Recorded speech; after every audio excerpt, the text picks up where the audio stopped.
Jan Nappage here with Fox and Hen Farm, coming at you from Campton, Kentucky in the heart of Red River Gorge. And today we're going to talk about fall gardening. So you might ask me, why are we talking about fall gardening when it is hot and humid at the beginning of August? Well, when you're gardening and planting a garden, you need to plan weeks to months in advance. So right now we're going to plan and plant for things that we're not going to harvest until September or October. But that's just how it goes. So you might ask, what veggies can I grow in the fall in Kentucky? To be honest, there are so many good ones. So things like broccoli, kale, cauliflower, cabbage, mustard greens, carrots. There's an extensive list at the end of this video, so make sure that you pause or screenshot it for more details about those veggies and a longer list. So some questions to ask.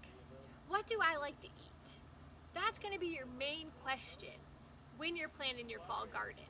What are you really going to eat? What's your family going to eat? What are your friends going to eat? You only want to grow things that you'll eat and enjoy. So keep that in mind as you plan. Second, how much space do I have to grow my fall garden? Am I growing in containers, a raised bed, or straight in the ground in my backyard? That's going to determine what veggies you can grow and how much of those veggies you can grow. So it's hard when you're gardening. Sometimes folks, well, I know I do, want to grow so much and more than they may even need, but then are limited by space. So try to be realistic to your parameters of how much space you have to grow in, how much you'll actually eat and can share. Some other tips I like to share with folks are two things to mark their veggies. One, to hand draw a garden map.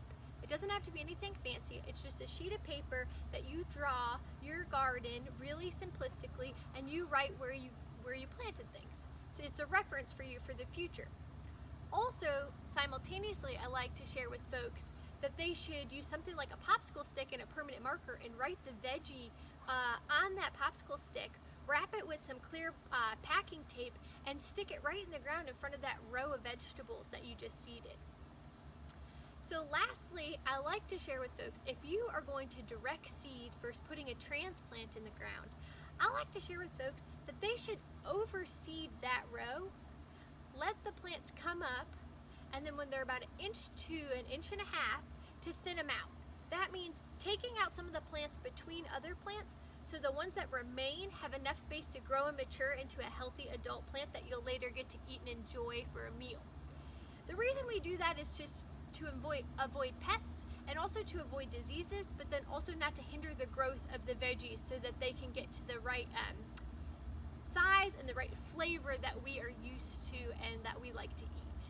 So this is just the beginning of how to grow your fall garden. There are so many more things to talk about, but this is just that intro of how to get yourself started.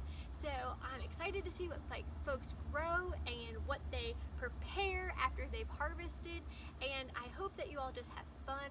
So happy gardening.